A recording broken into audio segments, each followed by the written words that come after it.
Os irmãos, a abrir no livro de Números, capítulo 13, versículo 17. Dá uma olhadinha para mim aqui, só para você entender, Deus foi lá e tirou o povo do Egito para trazer para a terra prometida, a terra que emana leite e mel. Então o povo caminhou pelo deserto até a terra prometida e ele chega diante da terra prometida. Mas a terra prometida ela era ocupada. Então era preciso que eles conquistassem a terra prometida. Mas Deus já tinha dado como promessa que ia entregar essa terra a eles. Mas como é de hábito, o que se fazia? Se mandavam os espias, São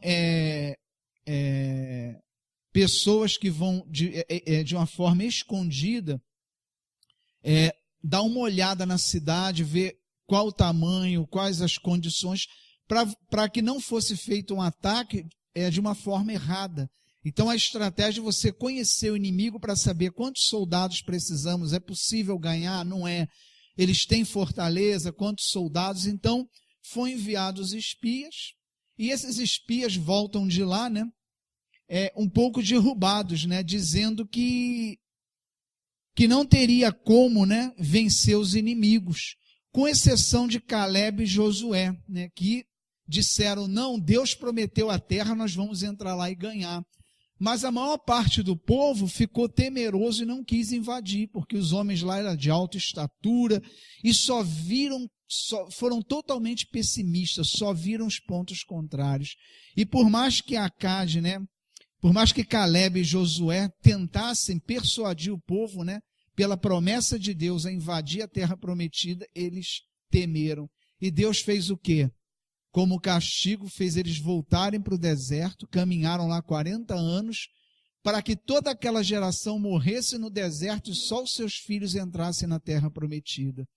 Deus até perdoou, mas disse, olha, vocês não entrarão, porque vocês não confiaram, vocês não entrarão. Quem vai entrar são seus filhos.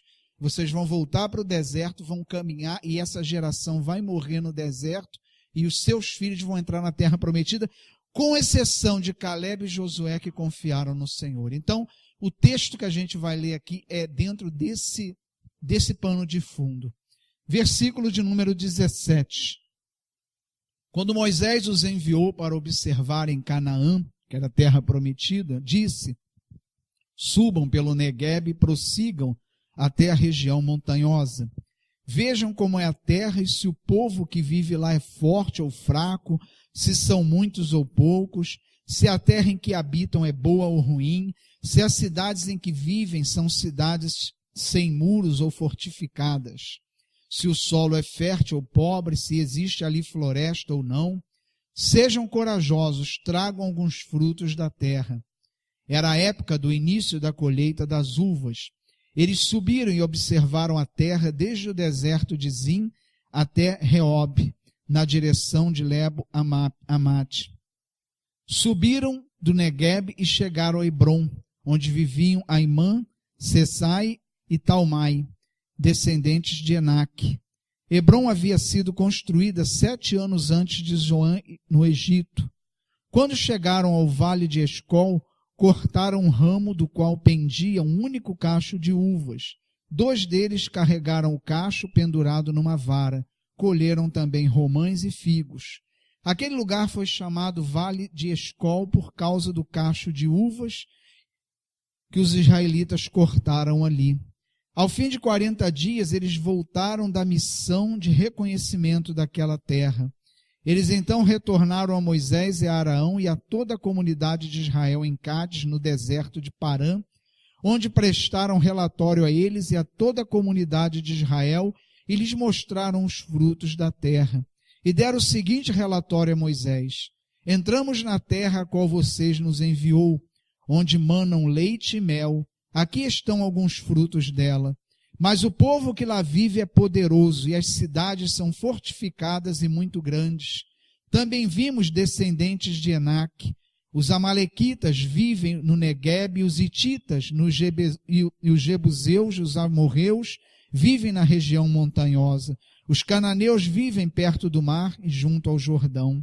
Então Caleb fez o povo calar-se perante Moisés e disse: subamos e tomamos posse da terra, é certo que venceremos. Mas os homens que tinham ido com ele disseram: não podemos atacar aquele povo, é mais forte do que nós. E espalharam entre os israelitas um relatório negativo acerca daquela terra. Disseram: a terra para a qual fomos em missão de reconhecimento devora os que nela vivem. Todos os que vimos são de grande estatura.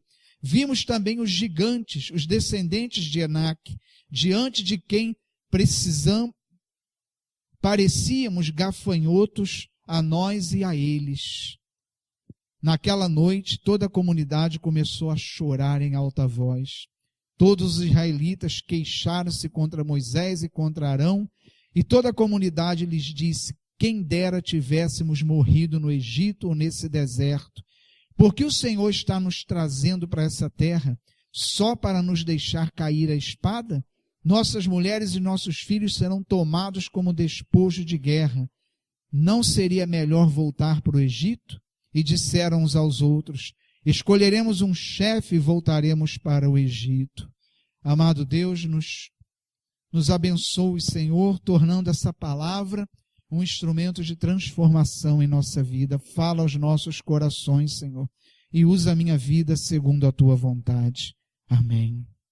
Amados irmãos, nesse texto, nós vimos a fé de Caleb, de Josué, sendo levantada contra o pessimismo de todos aqueles homens que com eles foram lá averiguar aquela terra, e que acabou esse pessimismo ele tomando conta de todo o povo de Israel.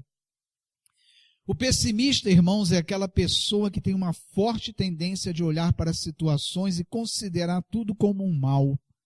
Todo pessimista, tudo que ele olha, ele só vê o lado ruim, só considera aquilo negativo para a vida dele, assim como esse povo fez.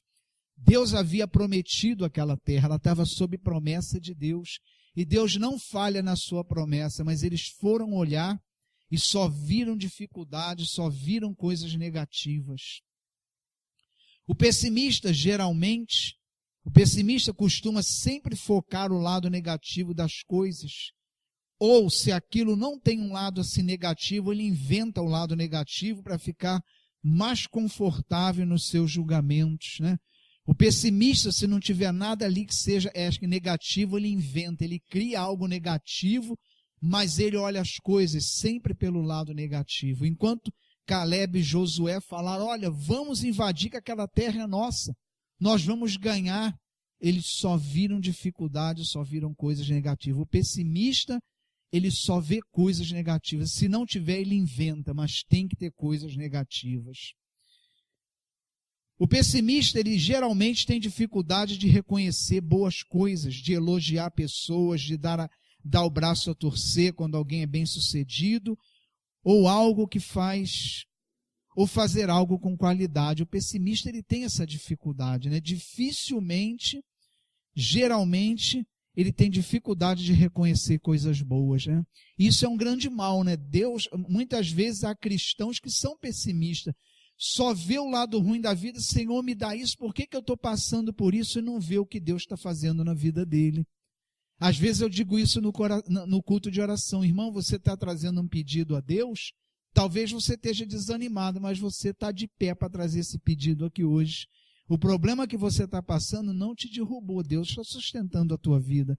Mas o pessimista, ele não vê isso, ele se prende tanto no lado ruim da situação, que ele não consegue enxergar que em meio àquilo Deus está fazendo coisas boas. Esse é o pessimista, Ele sempre acha um defeito para criticar, ou então inventa um, O pessimista, se não tiver um defeito, ele vai criar algum, mas ele tem que ter um defeito para criticar, faz parte da sua visão das coisas, A grande verdade, irmãos, é que mesmo que a gente não seja pessimista, e creio que não somos, nós temos o nosso dia de pessimismo. Ainda que a gente não seja, a gente às vezes está pessimista. E a gente precisa entender que existem consequências na nossa vida quando a gente deixa o pessimismo entrar na nossa vida.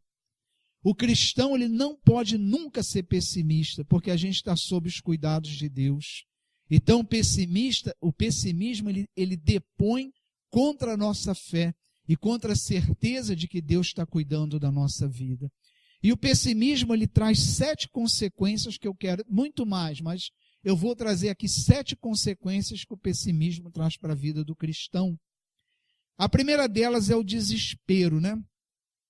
Se você for ver lá no capítulo 14, versículo 1, o que o povo fez, né? Quando esses espias, né, chegaram só colocando pessimismo para o povo, o que o povo fez? Começou a chorar em alta voz. Uma das coisas que o pessimismo traz para a nossa vida é desespero. O cristão que só olha as coisas com pessimismo, ele acaba se desesperando. Porque se você só vê tudo com pessimismo, aonde está a esperança? Não há esperança onde há pessimismo. Porque para haver esperança tem que haver fé. Para haver esperança tem que ter pensamento positivo. Para haver esperança tem que ter confiança em Deus. Mas se a gente só olha tudo com pessimismo, só vê dificuldade, só vê derrota, a gente vai se desesperar, porque você não tem esperança nenhuma. O homem, quando perde a esperança, ele perdeu tudo. Como que ele vai lutar? O que move a lutar é a esperança. Por isso, Deus é nossa esperança viva. Deus, ele move a esperança em nós pela fé para que a gente não desanime, para que a gente não entre em desespero. Pessimistas, eles são tragados, né, pelo seu próprio pessimismo, né? Ele é tragado pelo seu pessimismo, né? E só vê uma nuvem escura na sua vida, não consegue ver luz, não consegue ver nada. E a gente tem que reconhecer que mesmo que a gente não seja, nós temos os nossos dias que a gente fica assim, ou não temos, né? Tem aquele dia que a gente acorda que só reclama, né? Tirando os dias de TPM, que não tem nada a ver com pessimismo isso, né? É natural, né? Mas tem dias que a gente tem que reconhecer que a gente acorda só reclamando. Os problemas às vezes estão desse tamanho, a gente amplifica, porque o pessimismo, ele amplifica os problemas. A segunda consequência, né, de sermos pessimistas é que a gente se torna uma pessoa que só sabe murmurar. Né? Quem não conhece uma pessoa assim, né, que murmura o tempo todo? Você fica assim, quando toca o telefone, você, ai meu Deus. Aí você ainda pergunta, tá tudo bem? Tá tudo bem, é o start para começar. Aí despeja aquele monte, igual esses espias, né? Despeja aquele monte de pontos negativos. E você, meu Deus do céu, como é que pode? Então, o pessimista, ele murmura o tempo todo. Na passagem de hoje, né, no capítulo 14, versículo 2, diz assim, todos os filhos de Israel murmuravam contra Moisés e contra Arão. Né?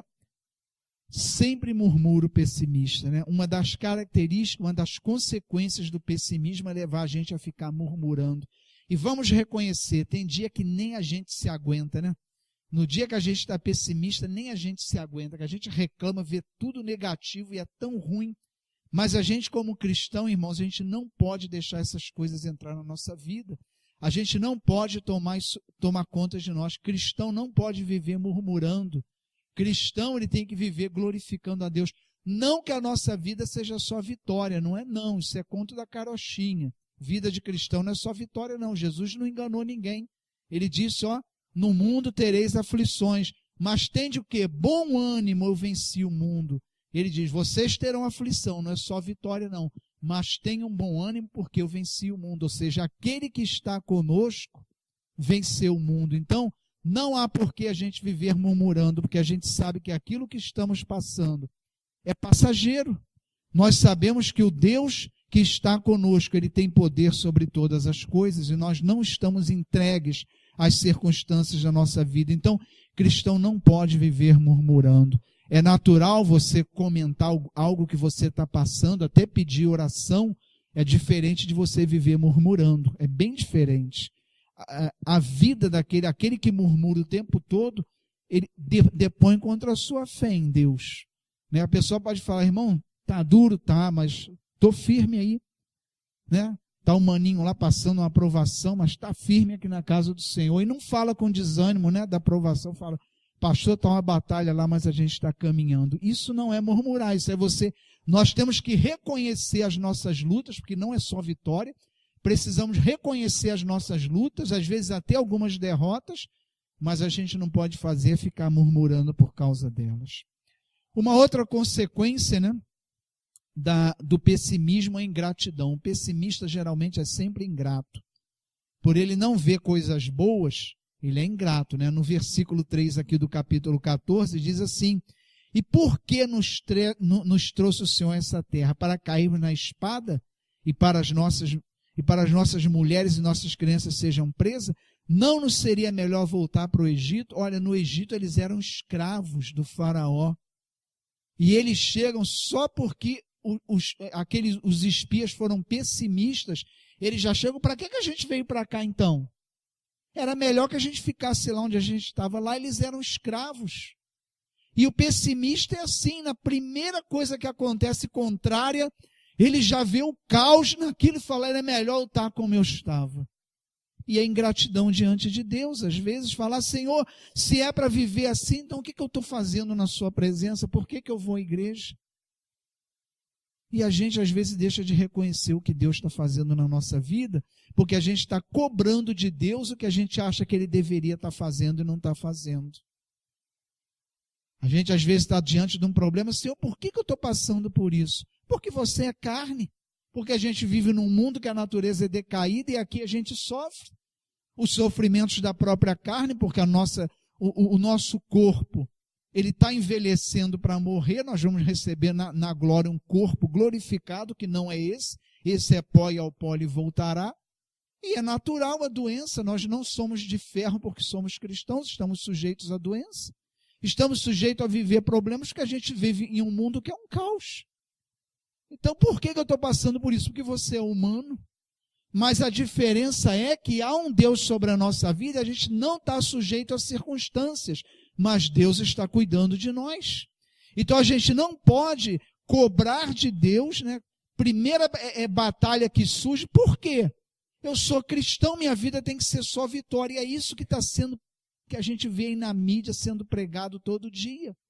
Pare de sofrer, a gente nunca vai parar de sofrer, não se iluda com isso. A gente vai parar de sofrer sim, quando Jesus voltar, e acabou. Lá em Apocalipse está lá dizendo, na Nova Jerusalém, toda lágrima será enxuta, não haverá doença, não haverá mais nada, mas aqui tem.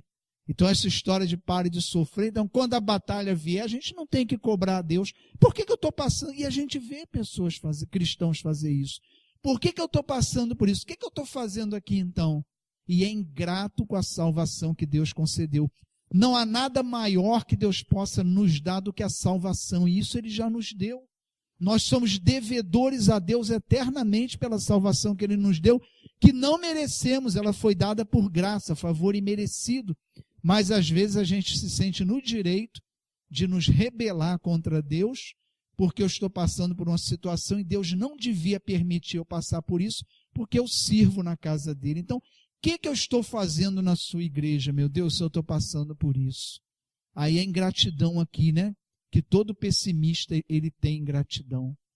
O povo aqui falou, se a terra é tão difícil entrar, para que eu vou entrar lá? Para morrer? Então por que a gente não volta lá para o Egito? Por que caminhou no deserto? O povo não foi capaz de ver que o Egito foi uma libertação, e Deus não tirou do Egito para que eles morressem.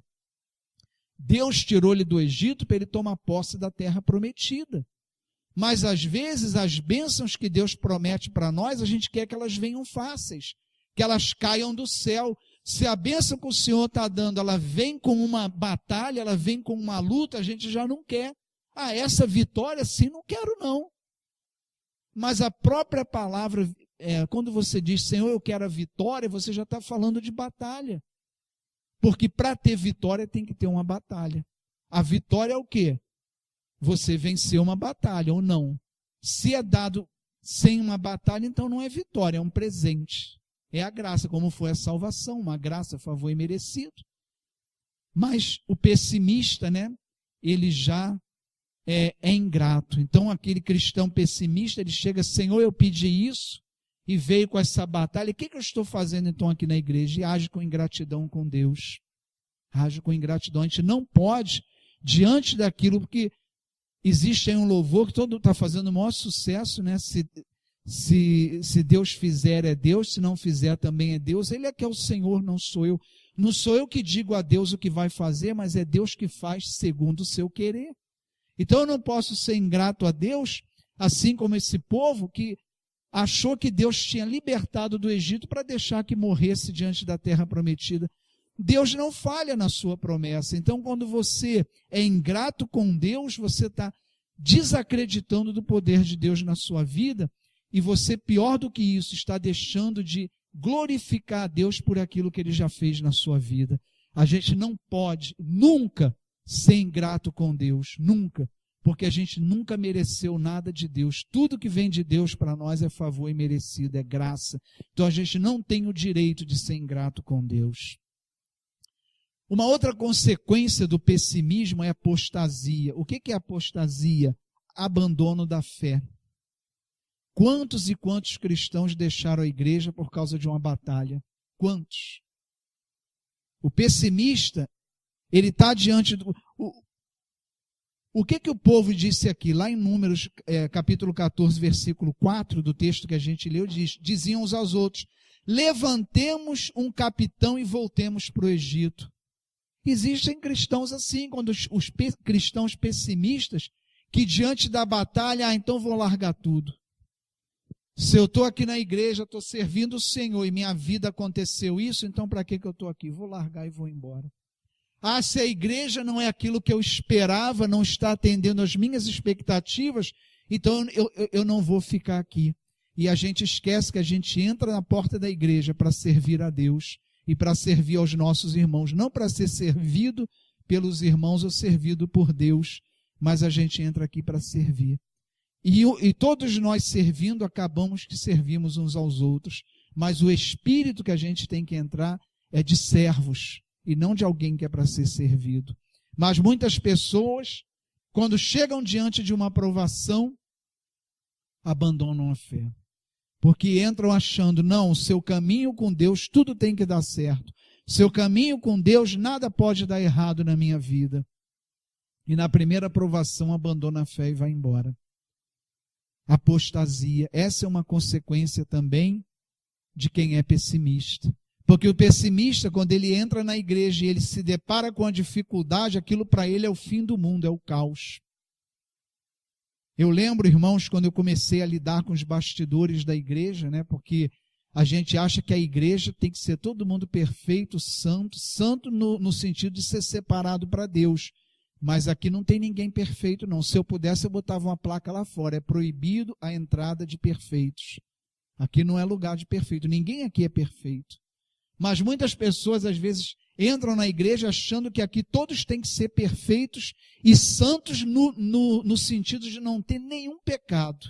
Nós caminhamos para não ter nenhum pecado. A cada dia Deus vai nos curando dos nossos pecados. Nós somos obra em andamento na casa de Deus. Mas a gente, quando convive em comunhão, a gente lida com o pecado, a gente lida com as diferenças e a imperfeição do outro. Mas tem pessoas que sonham com a igreja perfeita e ao se depararem, né, com a primeira dificuldade de relacionamento, ou o primeiro não que o pastor dar à igreja, apostasia, sai pela porta fora, se é assim eu não quero. Se as minhas expectativas não foram atendidas, se aquilo que eu queria não foi atendido, então não serve para mim e sai. Ou se vê diante, porque é um problema, a primeira dificuldade que você encontra, e a gente lida com dificuldades. Eu lembro que, como eu estava falando, quando eu comecei a lidar com os bastidores da igreja, várias vezes o pastor Duarte chegava para mim e falava: Paulo, isso é igreja. Porque eu comecei a ter contato com coisas que eu não tinha, né, quando eu ia assistir o culto e ir embora, porque é uma realidade, nós somos humanos, há falhas, há dificuldades, estamos em estágio, né, de santificação diferente, então a gente lida com situações com uma pessoa que com a outra a gente já não lida, mas a gente tem que cuidar de todo mundo. Todos nós somos obra em andamento, aqui é um hospital espiritual, onde todos estão sendo cuidados, mas a gente tem que ter um coração assim. A gente vai servir a Deus, vai entrar na igreja, mas a gente vai lidar com dificuldades dentro e fora da igreja, vai continuar lidando. Isso não pode, a gente não pode ser pessimista ao ponto de achar que essas dificuldades vão colocar um ponto final na nossa caminhada. O pessimista, na primeira dificuldade que ele tem na igreja, na caminhada cristã, ele já vê aquilo, ó, se acontecer isso para mim, acabou. Isso é pessimista. O pessimista, ele não vê horizonte. O pessimista, ele não vê possibilidade. O pessimista, ele não vê, ele não vislumbra, né, um processo de melhora, ele não vislumbra a solução, mas se houve o problema, aquilo para ele é determinante. Tem esse problema, acabou, e esquece que sobre essa igreja há um Deus poderoso. Né? A obra, apesar de ser feita com as imperfeições nossas, porque Deus nos escolheu para fazer, essa obra vai chegar a bom termo, porque aquele que está fazendo a obra através da nossa vida, ele tem poder para levar essa obra a bom termo. Ainda que ela não seja perfeita, ela vai chegar à perfeição, porque aquele que opera a obra é Deus. Mas o pessimista, ele viu um problema, aquilo já é determinante. Não, isso aí acabou. Se houve isso, acabou. E abandona a fé. E a gente não pode deixar que esse pessimismo tome conta do nosso coração. Fraqueza, né? Outra consequência de sermos pessimistas, né? No capítulo 13 que nós lemos, versículo 31, diz assim: porém os homens que com ele tinham subido disseram: não podemos subir contra aquele povo, porque é mais forte do que nós. Não era mais forte do que eles, porque eles iam pelejar com um Deus à frente. Eles teriam a vitória sobre todos aqueles povos, porque Deus ia dar a vitória. Mas o que eles falavam? Nós somos mais fracos do que ele. É uma consequência do pessimismo. A gente sempre se vê como mais fraco, a gente sempre se vê como indefeso, a gente sempre se vê como desfavorável, como incapaz de vencer a batalha. O pessimista, ele não tem forças para vencer os desafios, porque ele já declara a sua derrota, antes mesmo de lutar. O grande problema do pessimista é que ele, diante do problema, ele olha para si mesmo, mas nós temos que olhar para Deus. Eu posso estar diante de um problema e falar: eu não tenho como vencer esse problema. Mas o Deus que cuida de mim, ele tem como vencer e ele vai vencer. O povo estava diante do mar. E o Egito, o povo do Egito, vindo atrás dele para matá-los, e à frente deles tinha o mar. O que humanamente eles podiam fazer? Nada. Ou eles entravam no mar e morriam afogados, ou eles voltavam e encontravam os egípcios e morriam à espada. O que Deus fez? Abriu o mar e eles passaram no meio do mar, de pé enxuto. Amados irmãos, se nós estamos diante de um mar e não sabemos como atravessar, humanamente não temos, mas Deus pode abrir o mar na nossa frente para a gente passar. Deus pode fazer o impossível. Aquilo que para nós é impossível, para Deus não é. Então não declare as suas dificuldades como fator determinante para a sua derrota, porque não é. Deus não permite que a gente seja derrotado. Às vezes a gente tem algumas perdas na nossa vida, mas que nos favorece lá na frente. Deus não permite que nada aconteça na nossa vida se lá na frente não for nos abençoar de alguma forma. Paulo ensina isso: meus sofrimentos passageiros aqui contribuem para a glória eterna que me aguarda. Tudo que nós passamos aqui, pela bondade de Deus, está nos preparando e vai nos ajudar para a glória eterna que nos espera. Então, nós não podemos ser fracos diante da nossa luta. Cristão não é fraco, cristão não choraminga, cristão é alguém que está sempre disposto a batalhar. Se a gente acorda, o dia está difícil, mas Deus me levantou, eu estou de pé e eu vou viver esse dia, porque eu sei que tem um Deus no controle. Jesus falou: olha, não vos preocupeis com o dia de amanhã, cada dia tem o seu mal. Se preocupa com o de hoje, busca o reino de Deus e deixa que eu vou acrescentar tudo. Jesus disse isso.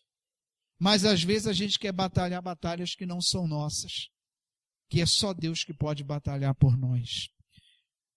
Uma outra consequência, né, de sermos pessimistas é baixa estima, né? A gente vê lá no livro de Números, que nós lemos capítulo 13, versículo 33, ele diz: e éramos aos nossos próprios olhos como gafanhotos, e assim também o éramos aos olhos dele. O que ele está dizendo? Olha, para nós e para eles, nós não passamos de gafanhotos. Aqueles gigantes, aquele exército, eles nos viram como gafanhoto e nós também estamos nos vendo como gafanhoto. Isso é baixa estima. O pessimista, ele tem baixa estima, porque ele acha que ele nunca é capaz de fazer nada. E a gente não pode achar, nós cristãos, nós não somos incapazes. que Deus falou para o povo quando eles se viram diante do mar e o Egito atrás deles? Senhor, e agora? O mar na nossa frente, o Egito. O que Deus falou? Por que vocês estão reclamando, estão me chamando? Caminha. Mandou o povo ir na direção do mar. E pô, mas peraí, se eu caminhar, eu vou entrar nesse mar e morrer. Deus, para de reclamar, caminha. E o povo caminhou, o que aconteceu? O mar se abriu. Há muitas situações na nossa vida que Deus está esperando a nossa atitude para ver a mão dele agindo. Mas quando a gente, como pessimista, já declara que a gente é incapaz, é derrotado, Deus não tem como agir, porque a gente não está fazendo a nossa parte. A nossa atitude dá oportunidade a Deus para agir. Então nós não podemos nos deixar vencer pelas nossas dificuldades. A gente não pode deixar o pessimismo tomar conta e declarar que nós somos incapazes, que nós somos insetos, que nós não somos nada diante dos nossos problemas e dos nossos inimigos. Não podemos, porque há um poder atuando em nós, que é o poder de Deus. Se a gente se declara, se a gente se vê com autoestima, a gente está desconsiderando o poder de Deus que atua em nós. Então, amados irmãos, que a gente não deixe o pessimismo entrar em nós e nos fazer menores do que nós verdadeiramente somos. Porque nós somos grandes em Deus. Em Deus nós podemos todas as coisas boas, não é todas as coisas que a gente quer, não. Nós podemos todas as coisas em Deus que são conforme a vontade de Deus. E último ponto, que o pessimismo traz para a nossa vida é a visão distorcida da realidade. O pessimista, ele tem uma visão totalmente distorcida da realidade, ainda que todo mundo fale, mas não é assim como você está dizendo, se você fizer isso, pode ser, não é isso, e vê tudo de uma forma distorcida, não consegue ver nada como realmente é. Amados irmãos, eu já disse isso aqui, mas a melhor pessoa que você deve ouvir quando você está diante de um problema que você não sabe o que fazer, primeiramente é Deus, e depois é ouvir aqueles que são contrários à sua opinião. Porque aqueles que pensam como você estão tendo a mesma visão do problema que você tem, ótimo. Mas aqueles que não pensam como você vão te mostrar uma outra realidade, um outro ângulo do problema que você está vivendo.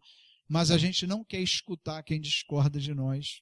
A gente não quer escutar quem enxerga o nosso problema de uma outra forma. E, sobretudo, a gente tem que ouvir a Deus. Porque Deus, ele tem a visão plena e perfeita do nosso problema. A gente não pode deixar, assim como o povo de Israel, no capítulo 13, versículo 33, vimos também os gigantes, os descendentes de Enaque, diante de quem parecíamos gafanhotos. Visão distorcida. O povo de Israel não era gafanhoto, estava destinado à vitória. O povo de Israel chegou diante da terra prometida destinado a ganhar aquela batalha. Mas eles se viram tão pequenos, viram a realidade de uma forma tão distorcida, que não puderam entrar na terra prometida. Versículo 30, que nós não lemos, mas vamos até o 30 do capítulo 4. O que Deus fez por causa do pessimismo do povo? Ele disse assim, capítulo 4 que vocês estão, versículo 30, diz assim, 14, versículo 30, estão acordados, que bom que ninguém dormiu. Diz assim, nenhum de vocês, olha o que Deus fez com esse povo, nenhum de vocês entrará na terra que com mão levantada jurei dar-lhes para a sua habitação, exceto Caleb, filho de Jefoné, e Josué, filho de Nun, que foram os dois que acreditaram na vitória. Então Deus falou, vocês não entrarão nessa terra. Amados irmãos, quantas bênçãos a gente deixa de receber de Deus por ser pessimista. Quando Deus nos promete uma coisa, a gente não pode deixar o pessimismo roubar a nossa bênção. Se Deus prometeu, vai acontecer. Se Deus prometeu, uma certeza na nossa vida. E se Deus não está dando, é porque não vai ser bom para nós. Então, amados irmãos, que esse sentimento de pessimismo ele não entre em nossa vida. Que a gente tenha sempre uma visão positiva de todas as coisas.